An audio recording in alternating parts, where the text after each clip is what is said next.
Joined now as we are on Tuesdays, the former executive producer, Hockey Night in Canada, and the co-host of the Bob McCown podcast, Mr. John Shannon. How you doing? I'm great, boys. Happy Tuesday. Yeah, and to you too. What do you make of your 2-0 home province Vancouver Canucks? Well, they are full value for both victories. And I must admit that when I talked to, and I have talked for the last month about how good Thatcher Demko was supposed to be, I did not think I'd be talking about Casey DeSmith being that good too. So that's the positive. They are more responsible defensively, and that's a big issue of why they are 2-0 against, the Edmonton Oilers, who were supposed to be running away with the Pacific Division. I noticed a little bit of glee from other Stanley Cup contenders around the league that, and Leafs fans are included in this, that this Stanley Cup contender didn't even get a loser point over these. Like, these were two regulation wins over a Stanley Cup contender. And I heard plenty of coverage of that from the Toronto side of things. And I'm sure that was the case otherwise, where the contenders were kind of whispering, like, can you believe these contenders started 0-2 with not a single point? Well, let's face it, though.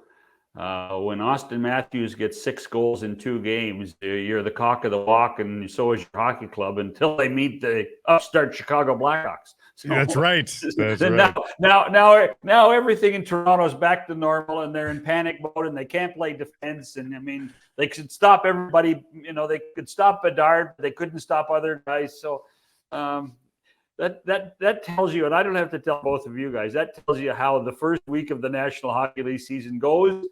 You don't win it and you don't lose it. That's right. First couple of games. Hey, do you, because one of the things that's been missing, one of the many things that has been missing with the Vancouver Canucks over, the better part of the last decade, identity. Do you think Rick Tocchet's going to forge an identity with this club? Do you think it's happening before our eyes right now? And how much do you think that getting the chance to coach the final third of last year helps Tocchet and helps forge some sort of identity for this hockey club? I think that point alone, Matt, was probably the most important thing of the offseason, so that you could construct a team that you believed in. And the other guy I want to give some credit to, we don't normally, and this is across the league, we don't give credit to these guys. And Adam Foote's a big identity guy too. And Adam Foote, I mean, the amount of character behind the bench in Vancouver, and that's I'm not knocking Mike Yeo. Mike Yeo's I've known Mike, and he's a good coach. But when you think of Rick Tocchet and Adam Foote, oh my goodness gracious, you are talking about two of the quality character people in the history of the game, let alone the last 15 years. These guys hate to lose, and they know what it takes to win as well. So I do think we're seeing that. And I think that we're also getting, and I think this is really important, we're getting buy-in from people who thought that they were the identity of the team, like JT Miller. And now we're seeing a team that is 23 strong and doing the right thing. I think that's really important in all of this. Do you think they can play bridge builder between Pettersson and Miller? And again, not to say that they're sworn enemies by any, let's not blow it out of proportion, but I don't think they're the closest to friends either. Do you think that those kind of guys can make sure that they're as close as they need to be a winning hockey club? Winning solves everything, Blake. Mm-hmm. I'm not worried about personalities as long as there's 2 points in the W column. This is the first time, in my opinion, in the Rutherford-Alvin regime, we're seeing a team that they feel that they built. Sure, there were draft picks and there were players that they inherited, but we're now seeing that second tier of players like Lafferty, like Bluger, that are in the realm of what the front office wants. And I think that's a big part of why this team got off to the start it has. And I see no reason why it won't continue in Philadelphia and certainly in the games in Florida.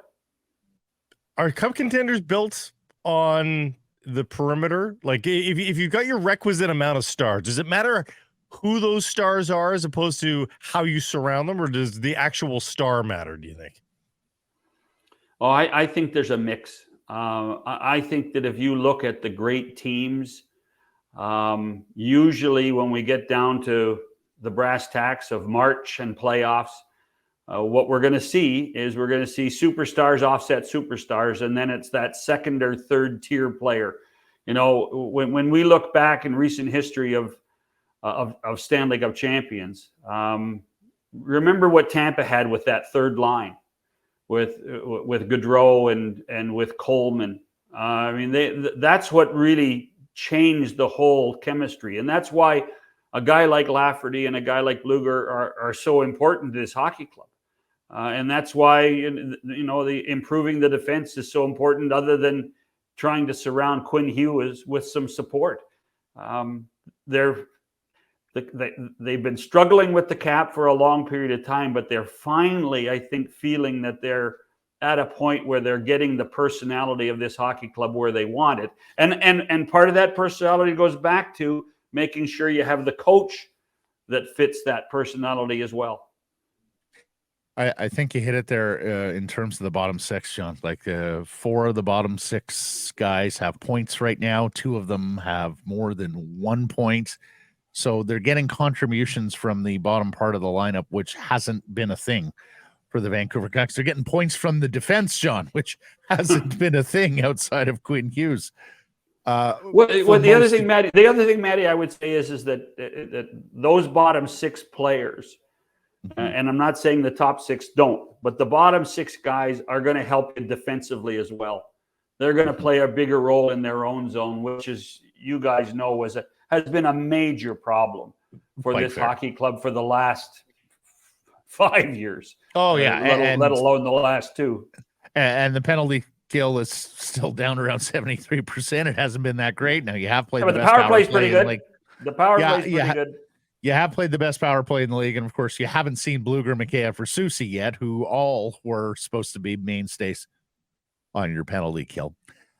Let me ask you this: if the Vancouver Canucks have a good season, do you think there's enough people back east who recognize Elias Peterson's genius that he would get sort of votes for Selke and Hart and all that?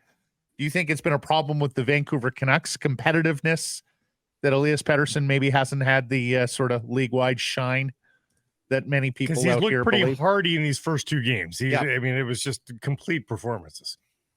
Boy, I tell you what, has he been physical or what? Yeah. I mean, that's the. I mean, the other thing is that he's still not very old. No. And he's still. I know he's wiry strong. But you know, I think you could still call him slight in so many ways. That's not a knock, but that's a reality. And I think you can see an anger in his game, which is, I think, positive as well in so many ways. I don't know why he's angry, but it's a good thing for the Canucks that he is. The original question, I think that there is an assumption that Pettersson is the star in Vancouver, but stardom really only comes with victories. And so you can have great seasons like he had last year, but the problems that existed in Vancouver, the problems that existed in the standings, still reflect on the best players on the team.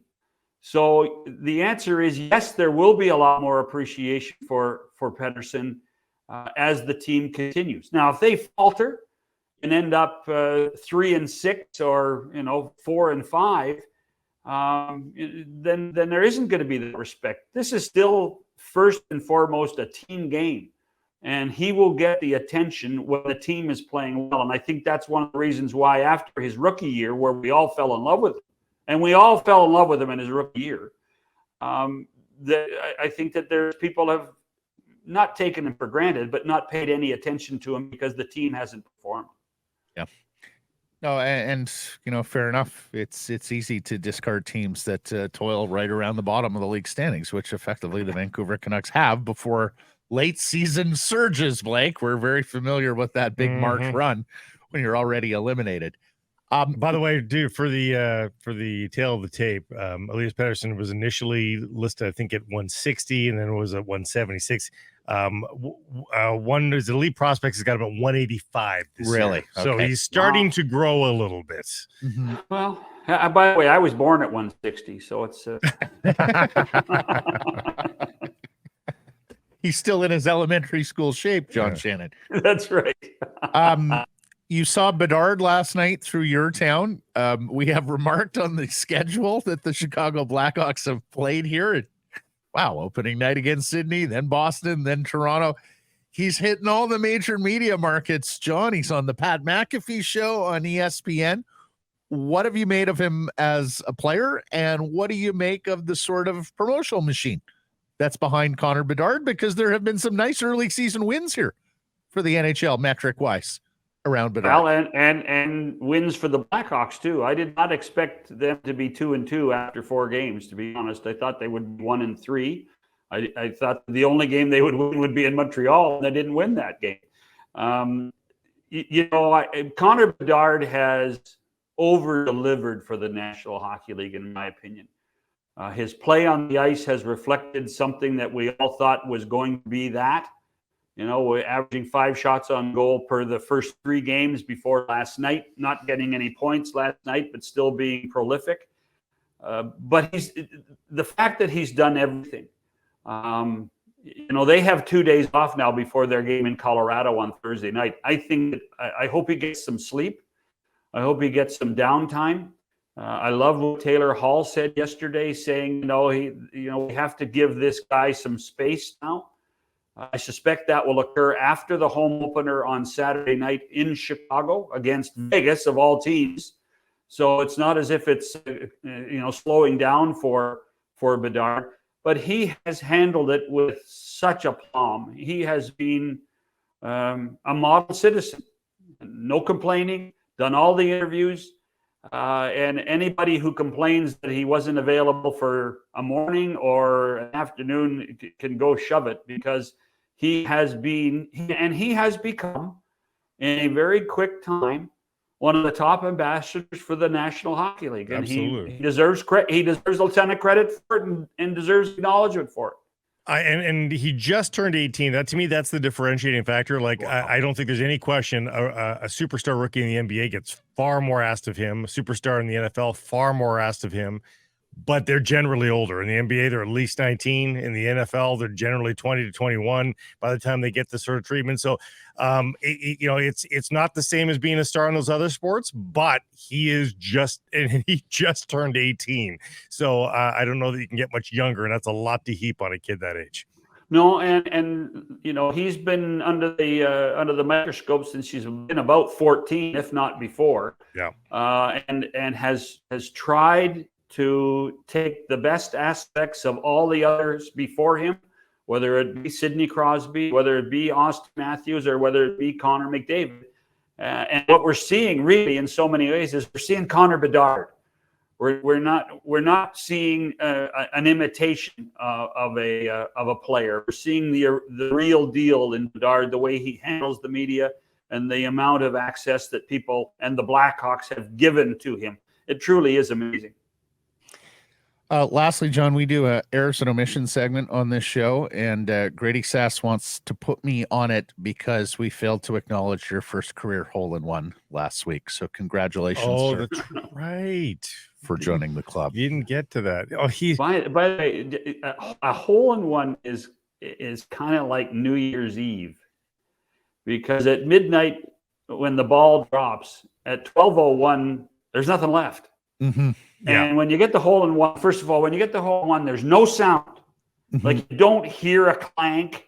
Yeah. You see it, and then 140 yards away, it disappears in the hole, and then that's all there is. And much like New Year's Eve, you're on the hook for a big bill. Yes, right. A lot of drinks. Yes. I know. I can't believe it. The 3 guys I played with, they were more excited about it than I was, including your pal Paul Graham, Blake.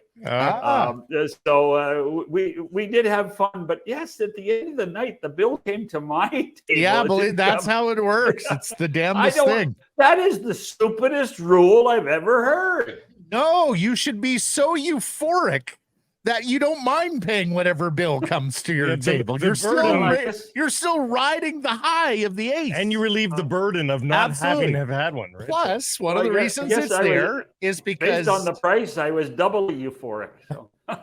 plus the other reason it's there is to keep people honest, right? Like I got a hole in one. Oh, do you have witnesses? Well, yeah, and then I had to pay the. I got them really drunk. They're drunk Exactly. witnesses now, but yes. Anyways, well, Thank you for the acknowledgement, and yes, you should have been on the emissions list. So yes. Well done, John Shannon, both on the course and on the pod. We will catch up next Tuesday. cheers, boys.